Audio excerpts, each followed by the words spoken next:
A mudança para Araras de Baixo parecia o fim do mundo. A pequena cidade era sufocada por uma mata tão fechada que a luz do sol morria antes de tocar o chão.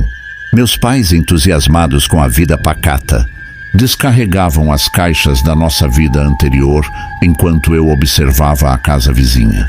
Foi então que ele apareceu. O Sr. Veríssimo saiu pelo portão de ferro como se tivesse materializado da própria sombra. Usava um terno roxo impecável, cujo brilho acetinado contrastava com o cinza da rua. Seu sorriso era educado, mas os dentes eram excessivamente brancos, e os olhos, 2 buracos de gelo fixos em mim. Uma mente jovem é como um livro que implora para ser lido, disse ele, sem que ninguém tivesse iniciado uma conversa. Meus pais, encantados pela sua polidez exótica, logo aceitaram um convite para entrar e conhecer a biblioteca de relíquias do vizinho.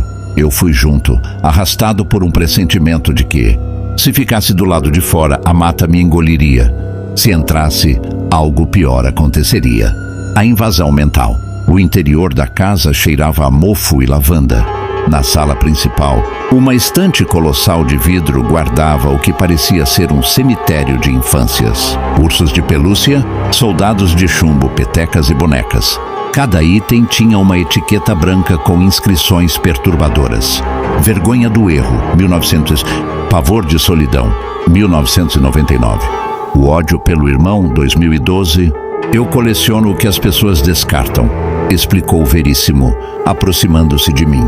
Mas não os objetos. Eu coleciono o sentimento que os impregnou. Nesse momento senti uma fisgada na nuca. De repente não era mais o dono dos meus pensamentos. As imagens do meu medo de mudar de escola e a minha insegurança sobre o futuro começaram a girar diante dos meus olhos como um redemoinho. Veríssimo fechou as pálpebras, saboreando o ar.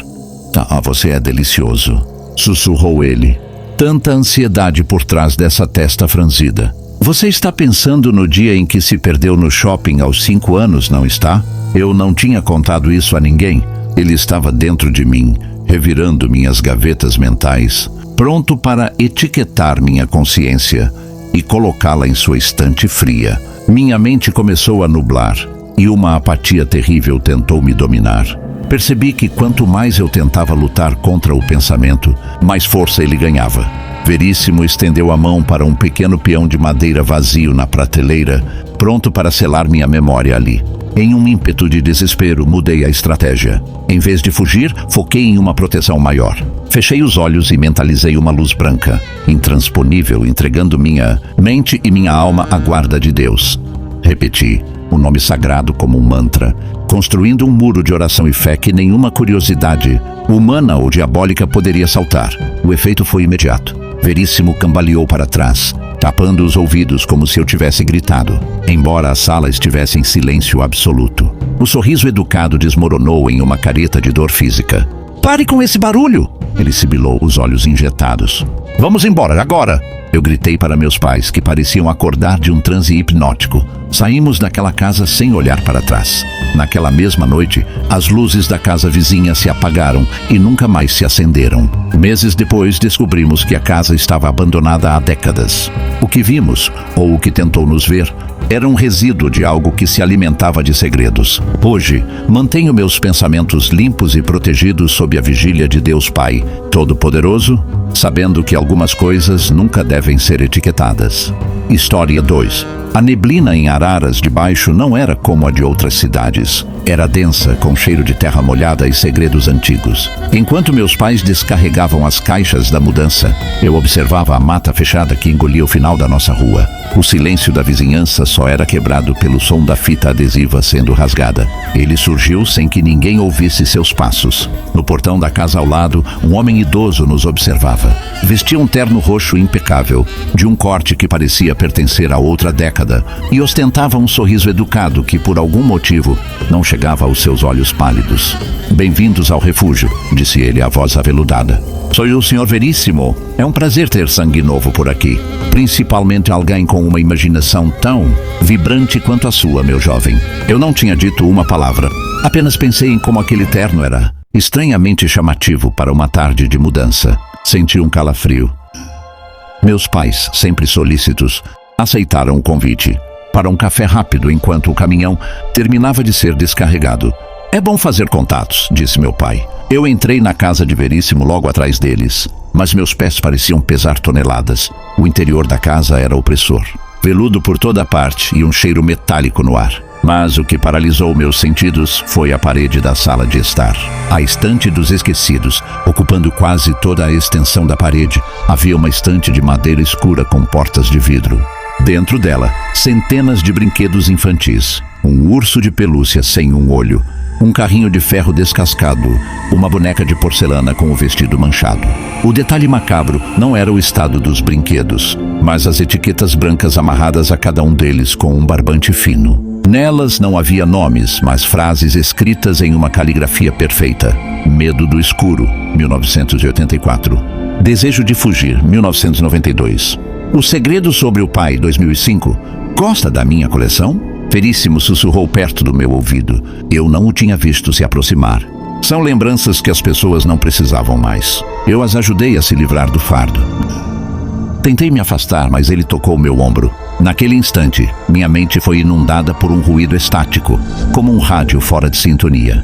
Comecei a pensar freneticamente na minha chave de casa, que estava no meu bolso direito. A chave... Veríssimo comentou distraidamente olhando para o teto. Um símbolo de segurança, não é? Mas aqui as portas se abrem por dentro da mente. Eu congelei. Eu não tinha tocado no bolso. Eu não tinha falado sobre a chave. Você está pensando que eu sou louco? Ele continuou, o sorriso se alargando. E agora está se perguntando se seus pais estão seguros? Eles estão bem lá na cozinha.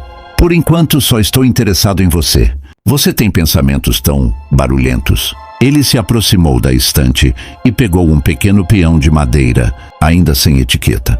Sabe o que acontece quando eu etiqueto um desses? O pensamento para de ecoar na sua cabeça. O medo some, a dúvida desaparece. E eu fico com a música do seu espírito para mim.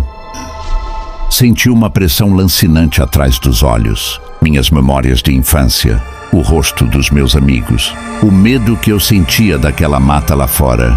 Tudo parecia estar sendo sugado por um ralo invisível.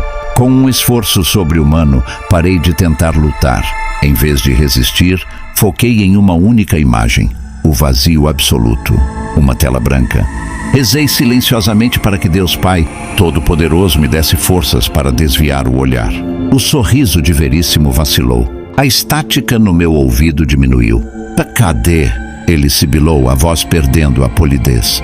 Para onde foram os seus medos? Entregue-os. Aproveitei o momento de confusão dele e gritei pelos meus pais. Eles apareceram na porta da cozinha, rindo de alguma piada que ele certamente havia plantado neles. Já vamos, filho. Só estávamos agradecendo a hospitalidade, disse minha mãe, sem notar o suor frio no meu rosto ou o homem de terno, roxo tremendo de raiva contida ao meu lado. O pós-fatos. Saímos da casa. No dia seguinte, a casa de Veríssimo estava silenciosa. As cortinas roxas nunca mais se abriram. Mas às vezes à noite, quando o vento sopra da mata, eu sinto uma cócega na base do crânio.